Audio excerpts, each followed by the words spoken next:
मैं शमशेर खान, सहाचार्य गणित, राजकीय कन्या महाविद्यालय चौमा। अपन पढ़ रहे हैं ग्राफ थ्योरी, ग्राफ सिद्धांत। तो ग्राफ सिद्धांत में अपने ग्राफ की परिभाषा पढ़ी, इसके शीर्ष, कोर, शीर्ष की कोटि, जैसे डिग्री हो, शीर्ष DEG लिखते हैं, DEG-V। यदि शीर्ष V है तो उसकी कोटि को DEG-V लिखते हैं, कोटि। तो आज शीर्ष की कोटि पे और शीर्ष विषम कोटि, विषम शीर्ष, सम शीर्ष या विषम कोटि का शीर्ष या सम कोटि का शीर्ष, जिसकी कोटि सम हो उसे सम कोटि का शीर्ष, जिसकी कोटि विषम हो उसे विषम कोटि का शीर्ष कहते हैं। तो इस पे आज एक प्रमेय देखते हैं। प्रमेय है ग्राफ G में विषम कोटि के शीर्षों की संख्या सदैव एक सम संख्या होती है। विषम कोटि के शीर्षों की संख्या, विषम कोटि के शीर्षों की कोटि का योग नहीं, विषम कोटि के शीर्षों की संख्या सदैव एक सम संख्या होती है। ये प्रूफ है।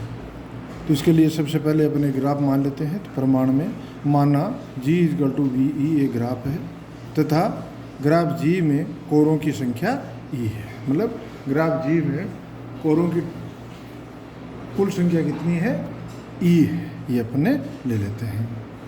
तो जैसे अपना ये ग्राफ है, ये ग्राफ है मान लिया ये। तो ये ग्राफ में टोटल कोरों की संख्या जो है उसे अपन ने E ले लिया। ये कोरे हैं, कोरे, ठीक है। तो कोरों की संख्या E है, ये अपन ने मान लिया। तो सिग्मा V∈V, V क्या है? शीर्ष, और ये कैपिटल V क्या है? शीर्षों का समुच्चय। तो डिग्री ऑफ V मतलब V शीर्षों की कोटि का योग।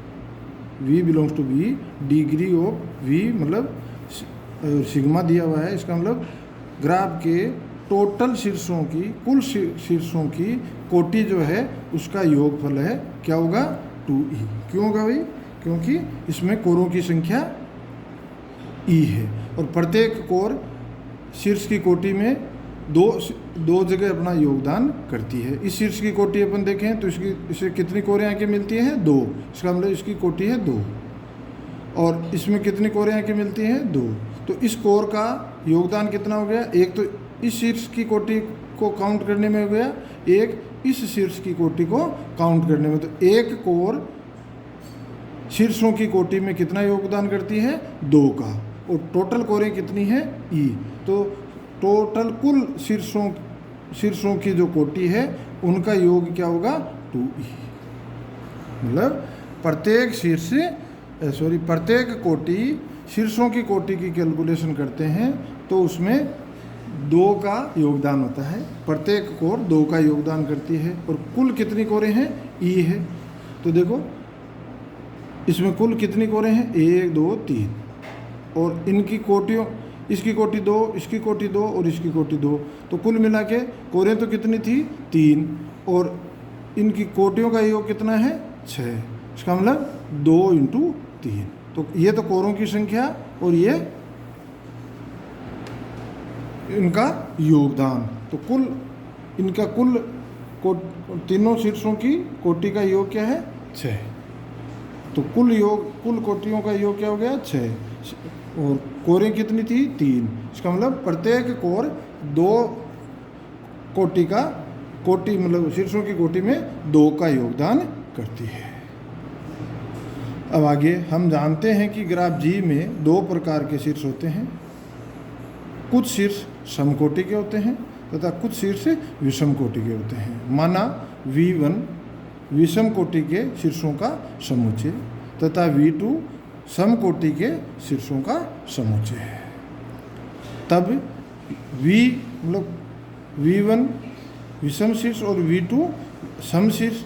तो कुल कितने शीर्ष हो गए? शीर्षों, ये कैपिटल V क्या है? सारे शीर्षों का समुच्चय है। तो V1 और V2 का V किसके बराबर होगा? V1 union V2। इसे नंबर, इसको 1 नंबर दे देते हैं, इसको 2 नंबर दे देते हैं, ठीक है। अब देखो कुल मतलब सारे शीर्षों की कोटियों का योग कितना है 2e, और उनमें से आधे विषम कोटि के हैं और आधे सम कोटि के हैं। तो विषम कोटि के शीर्षों की कोटि का योग, जिसको अपन लिख देते हैं प्रत्येक sigma v belongs to v1, मतलब विषम कोटि के शीर्षों की कोटि का योगफल degree of v plus v belongs to v2, मतलब sigma v belongs to v2। इसमें कौन कौन से शीर्ष आएंगे जो सम कोटि के हैं, तो डिग्री ऑफ v, मतलब सम कोटि के शीर्षों का योग हो गया ये तो, और ये हो गया विषम कोटि के शीर्षों का योग। और कुल शीर्षों का योग क्या है, शीर्षों की कोटि का योग क्या है 2e, इसे नंबर 3 दे देते हैं। v2 सम कोटि के शीर्षों का समुच्चय है, अतः v2 क्या है, सम कोटि के शीर्षों का समुच्चय है, अतः v2 के प्रत्येक शीर्ष की कोटि सम होगी। तो इनका v2 के प्रत्येक शीर्ष की कोटि क्या होगी, सम होगी। तो v2 के सारे शीर्षों की कोटि का योग करें, वो भी एक सम संख्या होगी। अतः समीकरण 3 का दूसरा पद क्या होगा, ये क्या होगा, सम होगा, ये क्या होगा, सम होगा। ये जो भाग है वो क्या होगा, एक सम संख्या होगा। क्यों, क्योंकि इसके प्रत्येक शीर्ष की कोटि 2 है और सारी कोटियों का योग क्या होगा, सम होगा। और 2e ये भी एक सम है, सम संख्या है। तो समीकरण 3 से sigma v belongs to v1 degree of v plus सम संख्या इज इक्वल टू सम संख्या। तो सम संख्या को इधर ले जाएंगे, सम संख्या में से सम संख्या घटाएंगे तो भी सम संख्या आएगी। तो अपन इसे लिख सकते हैं sigma v belongs to v1 degree of v is equal to सम संख्या। देन विषम कोटि के शीर्षों की संख्या इक्वल टू सम संख्या। पर इस यहाँ किताब में सीधा ये लिखा हुआ मिलेगा, इसके बाद ये, पर यहाँ तो अपने क्या है, विषम कोटि के शीर्षों की कोटियों का योग है। ये विषम कोटि के शीर्षों की कोटियों का योगफल है। ये क्या है, विषम कोटि के शीर्षों की कोटियों का योगफल है, जो कि एक सम संख्या है। पर अपने को सिद्ध करना है कि विषम कोटि के शीर्षों की संख्या, विषम कोटि के शीर्षों की कोटियों का योगफल नहीं, विषम कोटि के शीर्षों की संख्या, विषम कोटि के शीर्षों की संख्या सम संख्या होती है, ठीक है। देन विषम कोटि, अब इसको अपन ने सीधा लिख दिया, विषम कोटि के शीर्षों की संख्या इक्वल टू सम संख्या। क्यों लिख दिया, क्योंकि इसमें जितनी भी कोटियां हैं वो विषम है और इनका योगफल सम कब आएगा, जब इन शीर्षों की संख्या, मतलब विषम संख्याओं का योगफल सम कब आता है, जब उनकी संख्या सम हो। तो इसका मतलब जितनी भी ये कोटियां हैं ये सारी विषम संख्याएं हैं और इनका योगफल सम कब आएगा, जब इनकी संख्या सम हो। तो अब मैंने नीचे नोट डाला है, हम जानते हैं कि विषम संख्याओं की संख्या सम हो, विषम संख्याओं की संख्या सम हो। जैसे 3 और 5 8 होते हैं, 3 और 5 और 3 11 होते हैं, सम नहीं है। तो सम कब होगी, इनका योगफल सम कब होगा, जब विषम संख्याओं की खुद की संख्या सम हो। तो इसका मतलब इनका योगफल सम कब आएगा, जब इनकी शीर्षों की संख्या सम हो। तो मैंने लिखा है, हम जानते हैं कि विषम संख्याओं की संख्या सम हो तो ही उनका योगफल सम होता है।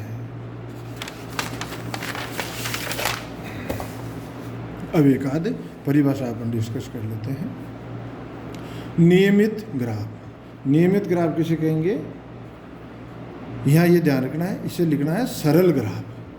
नियमित ग्राफ के लिए होने के लिए सबसे पहले तो ग्राफ क्या होना चाहिए, सरल ग्राफ होना चाहिए। और ग्राफ सरल ग्राफ कब होता है, जब उसमें पास और समांतर कोरें अनुपस्थित हो। जिस ग्राफ में पास व समानांतर कोरें नहीं हो तो उसे क्या कहते हैं, सरल ग्राफ। तो नियमित ग्राफ के लिए अपन लेते हैं सरल ग्राफ G = VE नियमित ग्राफ कहलाता है यदि ग्राफ G में प्रत्येक शीर्ष की कोटि समान हो। मतलब कोई सरल ग्राफ नियमित ग्राफ कब कहलाएगा, जब उस ग्राफ में प्रत्येक शीर्ष की कोटि समान हो, प्रत्येक शीर्ष की कोटि समान हो। यदि ग्राफ जी के प्रत्येक शीर्ष की कोटि के हो तो उसे के नियमित ग्राफ कहते हैं या के रेगुलर ग्राफ कहते हैं। अब देखो ये ग्राफ है, तो देखो इस शीर्ष की कोटि 2, इसकी कोटि 2, इसकी कोटि 2, के का मान तो 2 हो गया, और ये एक नियमित ग्राफ भी है, तो 2 डैश रेगुलर ग्राफ। इसमें देखो इस शीर्ष की कोटि 2, इसकी 2, इसकी 2, इसकी 2, तो 2 रेगुलर ग्राफ। इसमें देखो इसकी कोटि 3, इसकी कोटि 3, इसकी कोटि 3 और इसकी कोटि 3, तो ये क्या हो गया, नियमित ग्राफ हो गया, और इसे क्या लिखेंगे, 3 डैश रेगुलर ग्राफ। पूर्ण ग्राफ, सरल ग्राफ G = VE पूर्ण ग्राफ कहलाता है यदि इसका प्रत्येक शीर्ष अन्य शीर्ष से संबद्ध हो। मतलब एक शीर्ष है, वो ग्राफ में जितने भी शीर्ष हैं उनसे किसी न किसी कोण से संबद्ध हो, तो प्रत्येक शीर्ष अन्य शीर्ष से संबद्ध हो। यदि पूर्ण ग्राफ में n शीर्ष हों तो पूर्ण ग्राफ को kn द्वारा, मतलब kn कहीं भी लिखा हुआ मिले इसका मतलब वो पूर्ण ग्राफ है, तो n शीर्ष हो तो उसे kn द्वारा प्रदर्शित करते हैं। अब देखो k1 मतलब एक शीर्ष है, तो ये पूर्ण ग्राफ होगा। क्यों होगा कि अन्य जो भी शीर्ष है उनसे ये संबद्ध है, तो अन्य शीर्ष है ही नहीं, तो ये स्वयं से संबद्ध है, तो ये k1 पूर्ण ग्राफ कहलाता है। k2 इसमें 2 शीर्ष हैं, तो ये शीर्ष है, अन्य सभी शीर्षों से संबद्ध है। अन्य शीर्ष क्या है, एक ही शीर्ष है, तो ये और ये अन्य सभी शीर्षों से संबद्ध है। k3 देखो ये है, ये 3 शीर्ष हैं, तो ये शीर्ष इन दोनों से संबद्ध है कोण से, ये शीर्ष है, ये इन दोनों शीर्षों से संबद्ध है, ये शीर्ष है, इन दोनों शीर्षों से संबद्ध है, इसलिए ये एक पूर्ण ग्राफ है, उसे k3 लिखेंगे। ये ग्राफ देखो इसमें कितने शीर्ष हैं, 4 शीर्ष हैं। ये शीर्ष है, ये बाकी तीनों शीर्षों से संबद्ध है। ये शीर्ष है, ये बाकी तीनों शीर्षों से संबद्ध है। ये शीर्ष है, ये इन तीनों से संबद्ध है। ये शीर्ष है, ये इन तीनों से संबद्ध है। इसका मतलब ये पूर्ण ग्राफ है, और इसे k4 लिखेंगे क्योंकि इसमें कुल 4 शीर्ष है। धन्यवाद।